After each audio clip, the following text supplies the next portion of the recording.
Devaswom board president K Jayakumar IAS അദ്ദേഹത്തിന് ഈ Devaswom board president ആവുന്നതിന് മുമ്പ് നല്ല പേരുണ്ടായിരുന്ന ഒരാളാണ്. സാഹിത്യ സാംസ്കാരിക രംഗത്തെല്ലാം വളരെ മാന്യനായ അറിയപ്പെടുന്ന ഒരു ബ്യൂറോക്രാറ്റായിരുന്നു, കലാകാരനാണ്, സഹൃദയനാണ് ഒക്കെയാണ്. പക്ഷേ അദ്ദേഹത്തിൻ്റെ പേര് വല്ലാതെ മോശമാകുന്നു എന്ന് ഒരു തോന്നലുണ്ട്. കാരണം ഇപ്പോൾ അദ്ദേഹം ദേവസ്വം ബോർഡ് പ്രസിഡന്റ് ആയതിന് എതിരെ ഒരു ഹർജി വന്നിട്ടുണ്ട് തിരുവനന്തപുരം കോടതിയിൽ.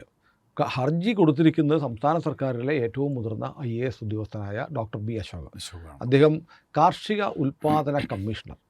അങ്ങനൊരു സംഭവം കേരളത്തിലുണ്ടെന്ന് ഞാൻ ഇപ്പോഴാണ് കേൾക്കുന്നത്. അദ്ദേഹത്തെ ഒതുക്കുന്നതിൻ്റെ ഭാഗമായി ഇങ്ങനെ കടൽത്തിര എണ്ണുന്ന കോർപ്പറേഷൻ എന്നൊക്കെ പറയുന്ന കോർപ്പറേഷനിൽ കൊണ്ടിരുത്തുന്ന പോലെ ഒരു സ്ഥലത്ത് കൊണ്ടിരുത്തിയിരിക്കുകയാണ്.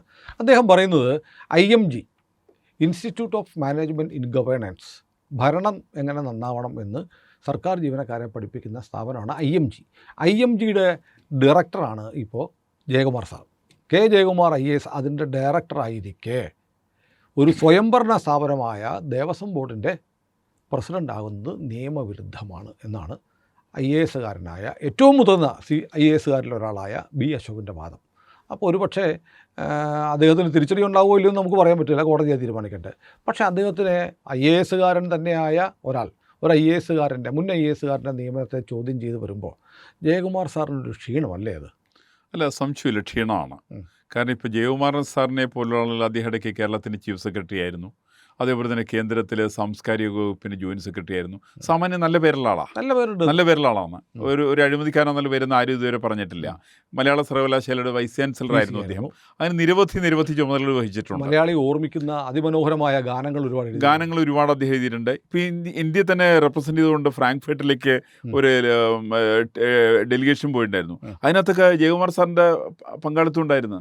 എന്ന് വെച്ചാൽ ലോക നിലവാരത്തിൽ ഉള്ള എല്ലാ മലയാളികൾ ഇടപെടുന്ന എല്ലാ മേഖലകളിലും വളരെ വ്യക്തമായിട്ടുള്ള സ്വാധീനമുള്ള ആളാണ് ജയകുമാർ സാറ്. ആ ജയകുമാർ സാറ് ഇപ്പോൾ പ്രത്യേകിച്ച് ഇപ്പോൾ അദ്ദേഹം അവിടെ ഗവൺമെൻറ് ഇവർക്ക് ട്രെയിനിങ് കൊടുക്കുന്ന ഒരു സ്ഥാപനത്തിൻ്റെ ചുമതലക്കാരനാണ്, ഡയറക്ടറാണ്. അങ്ങനെ ഇരിക്കുന്ന സമയത്ത് അദ്ദേഹം ദേവസ്വം ബോർഡിന് ചുമതല എടുത്ത് എന്തിനാണെന്നുള്ളത് എനിക്ക് ഒട്ടും മനസ്സിലാവുന്നില്ല, എന്നെ സംബന്ധിച്ച് മനസ്സിലാവുന്നില്ല. അപ്പം ഞാനതുകൊണ്ട് ഇപ്പോൾ അശോക് അതിനകത്ത് പരാതി കൊടുത്തു എന്നുള്ളത്, ഞാൻ അശോക് പരാതി കൊടുക്കാന്നുള്ള അശോകിനെ പോലുള്ള ആളുകളുടെ അതൊരു വശം എന്ന് വിചാരിച്ചു. വളരെ ജെന്റിൽമാനായ IAS ഓഫീസറാണ്, വളരെ മാന്യനായിട്ടുള്ള വ്യക്തിയാണ് അശോകും അതേപോലെ തന്നെ യൂണിവേഴ്സിറ്റിയുടെ ഡീനായിരുന്നു ചെന്നൈയുടെ, അതേപോലെ തന്നെ മണ്ണുത്തി സർവകലാശാലയുടെ വൈസ് ചാൻസലർ ആയിരുന്നു, ഇലക്ട്രിസിറ്റി ബോർഡിലെ മറ്റേ അദ്ദേഹം നേരത്തെ ചെയർമാനായിരുന്നു. അത് നിരവധി ചുമതലകൾ വഹിച്ചിട്ടുള്ള ആളാണ് അശോക്.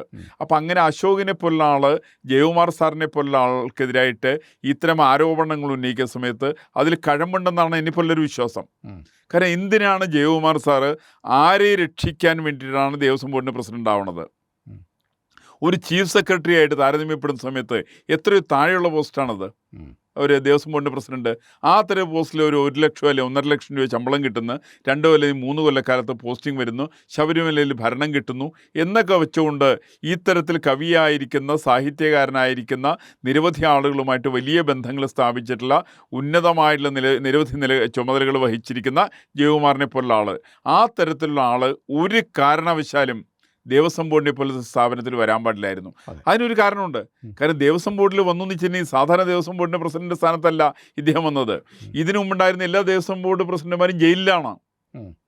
ഇപ്പൊ ഇതിനു മുമ്പുണ്ടായിരുന്ന കമ്മീഷണറും പ്രസിഡന്റും ഇപ്പോൾ ജയിലിൽ കിടക്കുക. കമ്മീഷണർ ആയിരുന്ന ആൾ പിന്നെ പ്രസിഡന്റായി. അതായത് ജയകുമാർ സാറിനെ പോലെയുള്ള ഇനിയിപ്പോൾ ജയകുമാർ സാറിൻ്റെ തൊട്ട് മുന്നുണ്ടായിരുന്ന ആൾ ജയിലിലേക്ക് എന്നാ പോകണമെന്ന് അറിയാൻ പാടില്ല നമുക്ക്. അയാൾ എന്തുകൊണ്ട് ജയിലിൽ പോകാം, അതിൻ്റെ മന്ത്രി ഏത് സമയത്ത് വേണമെങ്കിലും പോകാം.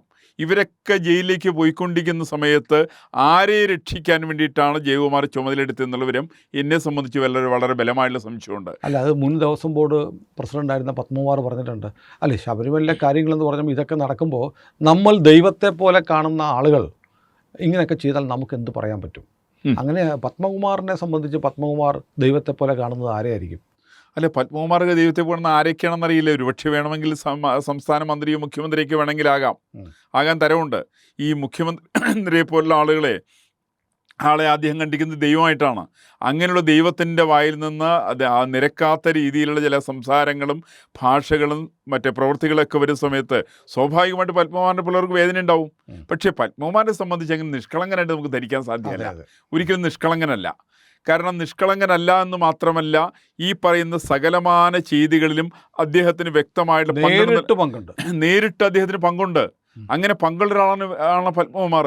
അതുകൊണ്ട് അയാളുടെ വാക്കുകൾക്കൊക്കെ ഒരു ചതിയുടെ കളവിൻ്റെ വാക്കുകളാണ് അയാളുടെ വായിൽ നിന്ന് വരുന്നത്. അപ്പോൾ അയാളത് ആരെ ഉദ്ദേശിച്ചു എന്നുള്ള അയക്ക് മാത്രമേ നിശ്ചയം ഉണ്ടാവാൻ വഴിയുള്ളൂ. ഇന്നലെ മാധ്യമങ്ങൾ കാര്യമായി എടുത്തു പറയാത്തൊരു കാര്യമുണ്ട്. പത്മകുമാറിനെതിരെ രണ്ടാമതൊരു കേസ് കൂടെ എടുത്തു. ആദ്യം എടുത്ത കേസ് ഈ സ്വർണ്ണപ്പാളികൾ കടത്താൻ ദേവസ്വം ബോർഡിൻ്റെ പ്രസിഡന്റ് എന്ന നിലയിൽ അനുമതി നൽകി എന്നതിൻ്റെ പേരിലാണ്. ഇന്നലെ പത്മകുമാറിൻ്റെ ജാമ്യാപേക്ഷ പരിഗണിക്കുന്ന കോടതിയിൽ പ്രത്യേക അന്വേഷണ സംഘം ഒരു റിപ്പോർട്ട് കൊടുത്തിട്ടുണ്ട്. രണ്ടാമതൊരു കേസ് കൂടെ എടുത്തു. സ്വർണം മോഷ്ടിച്ചു, കള്ളൻ എന്ന് പറഞ്ഞിട്ട് ഒരു കേസ് കൂടെ എടുത്തിട്ടുണ്ട് എന്ന് പറഞ്ഞിട്ടുണ്ട്. അല്ല, അതിനകത്ത് ഇതൊന്നും പത്മകുമാറിൻ്റെ വിഷയമല്ല. പത്മകുമാറിൻ്റെ മുഖത്ത് നോക്കിക്കഴിഞ്ഞാൽ തന്നെ കള്ളലക്ഷണമാണുള്ളത്. ഈ കള്ളലക്ഷണം സത്യത്തിൽ അദ്ദേഹം മോഷ്ടിച്ചിരിക്കുന്നത് സാധാരണ ആളെയല്ല. അദ്ദേഹം ശബരിമലയുടെ ആസ്തിയാണ് അദ്ദേഹം മോഷണം നടത്തിയിരിക്കുന്നത്. ഇപ്പം അദ്ദേഹത്തിൻ്റെ അച്ഛൻ്റെ വരുമാനമാർഗ്ഗം എന്തായിരുന്നു? ശബരിമലയിൽ തേങ്ങ ലേലം വിളിച്ചെടുക്കലായിരുന്നു. അങ്ങനെയുള്ള ഒരു അച്ഛൻ്റെ മകൻ ശബരിമല കൊണ്ട് വളർന്ന് വലുതായ, പഠിച്ച് വിദ്യാഭ്യാസം സിദ്ധിച്ച് കമ്മ്യൂണിസ്റ്റ് പാർട്ടി ചേർന്ന് ഈ പറയുന്ന അവിടെ നിന്ന് MLA ആയിരുന്നു അയാളുടെ കാലത്ത്. MLA ആയി, അതേപോലെ തന്നെ ദേവസ്വം ബോർഡ് പ്രസിഡന്റൊക്കെ ആയത്. ഇതെല്ലാം അയ്യപ്പൻ്റെ പണം കൊണ്ടായിട്ടുള്ളവരല്ലേ? അയ്യപ്പൻ്റെ ചോറാണ് അയാളുടെ സിരകളിൽ കൂടി ഓടുന്നത്. ഇയാളുടെ രക്തത്തിന് അയ്യപ്പൻ്റെ ആ ചോറിൻ്റെ മണമുണ്ട് ശരിക്കും അതിനകത്ത്. അങ്ങനെയുള്ളൊരു പത്മകുമാറിനെ പോലുള്ള ആൾ ഏറ്റവും നീചമായിട്ടുള്ള രീതിയിൽ ചില ആളുകൾക്ക് വേണ്ടിയിട്ട് ഈ സ്വർണ്ണപ്പാളികൾ അഴിച്ചു മാറ്റിയെന്നും വാതിൽപ്പാളികൾ അഴിച്ചു മാറ്റിയെന്നുള്ള ആക്ഷേപം വളരെ വ്യാപകമായിട്ടുണ്ട്. അതിന് സത്യമാവാൻ വളരെ തരവുണ്ട്. കാരണം അയാളുടെ മനസ്സിൽ അയാളുടെ ഒരു മുഖത്ത് കാണുന്ന ലക്ഷണം, ആ ലക്ഷണം എപ്പോഴും ഈ തരത്തിൽ അടിച്ചു മാറ്റിയിരിക്കുന്ന ആളുകളുടെ ലക്ഷണമാണ്.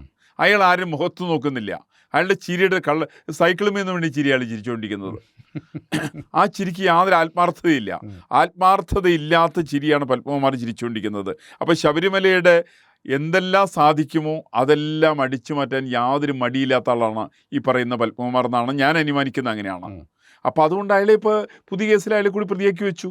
അപ്പോൾ അയാളെപ്പോലെ സൂചിപ്പിക്കുന്നത് അയാളെപ്പോലെ ഒരു സംരക്ഷിക്കലാണോ ജയകുമാറിൻ്റെ ധർമ്മം എന്നാണ് ഞാനിപ്പോൾ മനസ്സിലാക്കുന്നത്. എല്ലാം വൈറ്റ് വാഷ് ചെയ്തെടുക്കുക, എല്ലാം ഒന്ന് വൈറ്റ് വാഷ് ചെയ്തെടുക്കുക. ഇതൊന്നും വലിയ പ്രശ്നമൊന്നും ആയിരുന്നില്ല. ഈ പരിപാടി ജയകുമാർ സാറിന് അറിയാമോ, വൈറ്റ് വാഷിംഗ്? എനിക്ക് തോന്നുന്നത് അങ്ങനെയാണത്. കാരണം അങ്ങേരുടെ ഈ പാട്ടെഴുത്തിൻ്റെ കഴിഞ്ഞ ഒരു സമയം കഴിഞ്ഞാൽ പാട്ടെഴുതാൻ പറ്റൂല. സർഗപ്രതിഭകളെല്ലാം നശിച്ചു കഴിഞ്ഞാൽ പിന്നെ പുതിയ പാട്ടൊന്നും അരിഞ്ഞു വരാം. പിന്നെ കുമ്മായ തൊട്ടിയെടുക്കല പിന്നെ പ്രധാനപ്പെട്ട പരിപാടി. അങ്ങനെ കുമ്മായ തൊട്ടിയെടുത്തുകൊണ്ട് പുതിയ ആളുകളെ വെള്ളപൂശാൻ വേണ്ടിയിട്ടുള്ള ചില പരിപാടികൾ ആണ്. സുഗന്ധന ലേപം അദ്ദേഹം ചന്ദന ലേപ സുഗന്ധം അദ്ദേഹം തളിക്കാൻ പോകുന്നത്. ഈ തളിക്കാൻ പോകുന്ന ഈ തരത്തിൽ വൈറ്റ് വാഷിങ്ങിൻ്റെ ഭാഗമായിട്ടാണ്. ഈ വൈറ്റ് വാഷിംഗ് ചെയ്യുന്നത് ജയകുമാറിനെ പോലെയുള്ള ഇത്ര ഉന്നതമായിരിക്കുന്ന പദവികൾ അലങ്കരിച്ച സത്യസന്ധനെന്ന് പേരുകേട്ട ഒരു ഉദ്യോഗസ്ഥൻ്റെ ജീവിത നടപടിക്രമങ്ങൾ സംഭവിക്കുന്ന ഏറ്റവും വലിയ നഷ്ടമായിരിക്കുമെന്നാണ് ഞാൻ അനുമാനിക്കുന്നത്. 2 ആഴ്ച മുമ്പ് നമ്മൾ ഇതുപോലെ സംസാരിച്ചു. കാരണം അദ്ദേഹം വന്നപ്പോൾ ആദ്യത്തെ പ്രിയോറിറ്റി എന്ന് പറഞ്ഞാൽ ശബരിമലയിൽ വരുന്ന എല്ലാവർക്കും പപ്പടം പഴം പായസം കൂട്ടി സദ്യ കൊടുക്കാനാണ്. സദ്യ ഉണ്ണാനാണല്ലോ ഈ ലക്ഷക്കണക്കിന് ആളുകൾ ശബരിമലയിലേക്ക് കഷ്ടപ്പെട്ട് പോകുന്നത്. പക്ഷേ അത് നമ്മളന്ന് വർത്തമാനം പറഞ്ഞതിൻ്റെ കൂടി ഫലമായിരിക്കാം ഒരുപക്ഷെ, അല്ലെങ്കിൽ അയ്യപ്പൻ്റെ തീരുമാനമായിരിക്കും. ഇതുവരെ നടപ്പാക്കാൻ പറ്റിയിട്ടില്ല. അല്ലാതെ എനിക്ക് പലപ്പോഴും തോന്നിയിട്ടില്ല. ഒരു ലെവല് കഴിഞ്ഞാൽ ആളുകൾക്ക് ബുദ്ധി സ്ഥിരത നഷ്ടപ്പെടും. അതിന് ഇപ്പോൾ ചിലപ്പോൾ നമ്മൾ ഡിമെൻഷ്യ എന്നൊക്കെ പറയാറുണ്ട്. ഈ ഡിമെൻഷ്യക്കാരന് പഴയ കാര്യങ്ങൾ ഓർമ്മയുണ്ടാവുള്ളൂ, പുതിയ കാര്യങ്ങളൊന്നും ഓർമ്മയുണ്ടാവില്ല. അപ്പോൾ അങ്ങനെ ഒരുപക്ഷെ ഭക്തന്മാരെക്കുറിച്ച് ഈ പറയുന്ന ജയകുമാർ അടക്കമുള്ള ആളുകൾ അണ്ടർ എസ്റ്റിമേറ്റ് ചെയ്യുന്നുണ്ട്. ഈ ഭക്തന്മാർ ബുദ്ധിയില്ലാത്തവരാണ് എന്നൊക്കെ ധരിക്കുന്നുണ്ട്.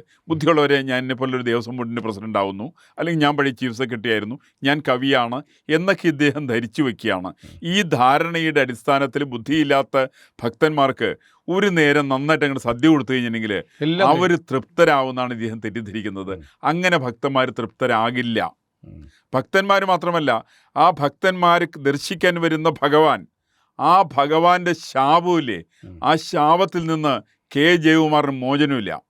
ഒരാവശ്യമില്ലായിരുന്നു അദ്ദേഹത്തിന്, അല്ലേ? യാതൊരു ആവശ്യം അദ്ദേഹത്തെ സംബന്ധിച്ചില്ല. നിരവധി കഴിവുള്ള മനുഷ്യനാണ്, സർഗപ്രതിഭയുള്ള. ഇവിടെ ബി അശോക് എന്ന് പറയുകയും ജയകുമാർ സാർ എന്ന് പറയുകയാണ് നമ്മൾ ചെയ്തത്. കേരളത്തിലെ ആളുകൾ അദ്ദേഹത്തിന് കൊടുത്തൊരു ബഹുമാനം നമ്മളും നൽകുന്നുണ്ട്. ആ സ്ഥാനത്തിന് താൻ അർഹനല്ല എന്നുള്ളവരും പലപ്പോഴും ഇപ്പോഴുള്ള നടപടിക്രമങ്ങൾ കൂടി ജയകുമാർ സാറ് അങ്ങനെ തെളിയിക്കുന്നുണ്ടോ എന്നുള്ളതാണ് എൻ്റെ ബലമായിട്ടുള്ള സംശയം. അതൊരിക്കലും ഭൂഷണമല്ല, അത് വളരെ ഖേദകരമാണ്. അത് കേരളത്തിൻ്റെ പൊതുസമൂഹത്തിന് ഏൽക്കുന്ന ഒരു വലിയൊരു ക്ഷതമാണ്. കേരളത്തിൻ്റെ ഉദ്യോഗസ്ഥ വൃന്ദത്തിന് ഏൽക്കുന്ന വലിയൊരു ക്ഷതമാണ്. അതിൽ നിന്ന് സത്യസന്ധമായുള്ള രീതിയിലുള്ള ഒരു മാറ്റത്തിന് വേണ്ടി അദ്ദേഹം തയ്യാറെടുക്കണം എന്നാണ് ഈ സമയത്ത് എനിക്ക്. ഏതായാലും ഈ ബി അശോക് ഈ പറഞ്ഞതുപോലെ അദ്ദേഹത്തെ പോലെ തന്നെ സിവിൽ സർവീസിലെ മുതിർന്ന ഉദ്യോഗസ്ഥനാണ്. അദ്ദേഹത്തിനും നിയമവും ചട്ടവും സർവീസ് ചട്ടങ്ങളും ഒക്കെ അറിയാം. അപ്പോൾ അദ്ദേഹം കൊടുത്തിരിക്കുന്ന പരാതി ചുമ്മാതാവില്ല, കാര്യമാത്ര പ്രസക്തമായ നിയമാനുസൃതമായ ഒരു പരാതി ആയിരിക്കും. അതിന് സാധ്യതയുണ്ട്. കാരണം ഇനി അശോക് എന്ന് പറഞ്ഞാൽ സാധാരണ ആളൊന്നുമല്ല. അശോക്, പ്രശാന്ത് എന്നൊക്കെ പറഞ്ഞ ചില സിവിൽ സർവീസ് ഉദ്യോഗസ്ഥന്മാരും വളരെ പെട്ടെന്ന് തോന്നുന്ന രീതിയിൽ ആ വാക്കുകൊണ്ട് പറയുകയോ പ്രവർത്തിക്കുകയോ ചെയ്യുന്നവരല്ല. അസാമാന്യ ബുദ്ധിയുള്ളവരാണ്, മഹാപണ്ഡിതന്മാരാണ്, വിഷയങ്ങളെ പഠിക്കുന്നവരാണ്, നിർഭയന്മാരാണ്. നിർഭയമായിട്ട് ആരുടെ മുഖത്ത് നോക്കി സംസാരിക്കാൻ മടിയില്ലാത്ത ഒരാളാണ് ബി അശോക്. അങ്ങനെയുള്ള അശോക് ഒന്നും കാണാതെ കണ്ട് ഒരു കിടത്തിച്ചാടുന്ന ലക്ഷണം എനിക്ക് തോന്നുന്നില്ല. അദ്ദേഹം തീർച്ചയായിട്ടും വിഷയങ്ങൾ പഠിച്ചിട്ടുണ്ട്, മനസ്സിലാക്കിയിട്ടുണ്ട്. ജയകുമാറിനെ പറ്റിയിരിക്കുന്ന അമളിയെക്കുറിച്ച് അദ്ദേഹം തികച്ചും ബോധവാനാണ്. അതുകൊണ്ട് അദ്ദേഹത്തിൻ്റെ വാക്കുകൾ ജയകുമാർ അനുസരിക്കുന്നതാണ് ഇനിയുള്ള കാലത്ത് ജയകുമാറിന് അഭികാമ്യമെന്നാണ് ഇതിനെ സംബന്ധിക്കുന്നത് എൻ്റെ അഭിപ്രായം. ഇക്കാലം അത്രയും ഒരു തരത്തിലുള്ള വിമർശനങ്ങളും കേൾക്കാത്ത ഒരാളായിരുന്നു ജയകുമാർ സാർ. പക്ഷേ അദ്ദേഹം ഈ തീരുമാനം എടുത്തത് മുതൽ അദ്ദേഹം പലവിധ ആരോപണങ്ങൾക്ക് ശരവിനായിക്കൊണ്ടിരിക്കുകയാണ്. അല്ല, അങ്ങനെ ആവാൻ കാരണം ചിലരുടെ വിധി ചിലപ്പോൾ അങ്ങനെ ആയിരിക്കും. അവസാന കാലത്ത് നാട്ടുകാരുടെ നാല് തെറി കേട്ടുകൊണ്ട് നാറി പുറത്തു പോകണമെന്നുള്ള ആഗ്രഹം ചിലപ്പോൾ ഒരു വിധി അദ്ദേഹത്തിന് ഉണ്ടാവാം. ആ വിധി അദ്ദേഹത്തെ രക്ഷിക്കട്ടെ എന്ന് മാത്രമാണ് എനിക്ക് പറയാനുള്ളത്. പ്രിയപ്പെട്ട പ്രേക്ഷകരെ, നിങ്ങൾക്ക് ഈ വീഡിയോ ഇഷ്ടപ്പെട്ടു എന്ന് കരുതുന്നു. ഇന്ത്യ ലൈവ് പ്രവർത്തനം ആരംഭിച്ചിട്ട് 1 മാസം പൂർത്തിയാവുകയാണ്. 1 മാസത്തിനുള്ളിൽ നിങ്ങളുടെ ഭാഗത്തുനിന്ന് വലിയ പിന്തുണയാണ് ഇന്ത്യ ലൈവിന് കിട്ടിയിട്ടുള്ളത്. ഈ ചാനലിൻ്റെ വിജയം എന്ന് പറയുന്നത് നിങ്ങൾ ഓരോരുത്തരും നൽകുന്ന അകമഴിഞ്ഞ പിന്തുണയാണ്. ഈ പിന്തുണ നിങ്ങൾ വീഡിയോകൾ കണ്ട് ഞങ്ങൾക്ക് നൽകുന്നുണ്ട്. ഞങ്ങളുടെ വീഡിയോകൾ എല്ലാ ദിവസവും ലക്ഷക്കണക്കിന് ആളുകൾ കാണുന്നുണ്ട്. പക്ഷേ നിർഭാഗ്യം എന്ന് പറയട്ടെ, നിങ്ങളുടെ ഒരു ചെറിയ അശ്രദ്ധ ഞങ്ങൾക്ക് കൂടുതൽ സഹായം ലഭിക്കുന്നതിന് തടസ്സമാകുന്നുണ്ട്. അതായത് നമ്മുടെ വീഡിയോ കണ്ടതിന് ശേഷം ദയവായി ആ വീഡിയോ ഒന്ന് സബ്സ്ക്രൈബ് ചെയ്യുക, ചാനൽ ഒന്ന് സബ്സ്ക്രൈബ് ചെയ്യുക, അതിൻ്റെ ബെൽ ബട്ടൺ കൂടി ഒന്ന് അമർത്തുക. 1 മിനിറ്റിന് താഴെ സമയം വേണ്ടുന്ന ഒരു കാര്യമാണ്. അങ്ങനെ ചെയ്താലേ നമുക്ക് ഈ ചാനൽ ഇനി മുന്നോട്ട് പോകാൻ കഴിയൂ. നിങ്ങൾ ഓരോരുത്തരും ദയവായി ഈ വീഡിയോ കണ്ടതിന് ശേഷം നമ്മുടെ ചാനൽ ഇന്ത്യ ലൈവ് സബ്സ്ക്രൈബ് ചെയ്യാൻ മറക്കരുത്. ആ ബെൽ ബട്ടൺ കൂടി ഒന്ന് അമർത്തണം. ഇത് ഈ ചാനലിനെ നിലനിർത്താൻ നിങ്ങൾ നൽകുന്ന ഏറ്റവും വലിയ സഹായമായിരിക്കും. ഈ സഹായമാണ് ഞങ്ങൾക്ക് വേണ്ടത്. ഇങ്ങനെ നിങ്ങളുടെ സഹായമുണ്ടെങ്കിൽ മാത്രമേ ഞങ്ങൾക്ക് തുടർന്നും മറ്റാരും പറയാത്ത സത്യങ്ങളും വാർത്തകളുമായി നിങ്ങളുടെ മുന്നിൽ വരാൻ കഴിയൂ. ഇത് വ്യക്തിപരമായ എൻ്റെ ഒരു അഭ്യർത്ഥനയായി കണക്കിലെടുത്ത് ദയവായി ഇപ്പോൾ തന്നെ ചാനൽ സബ്സ്ക്രൈബ് ചെയ്യണമെന്ന് ഞാൻ നിങ്ങളോട് അഭ്യർത്ഥിക്കുകയാണ്, അപേക്ഷിക്കുകയാണ്.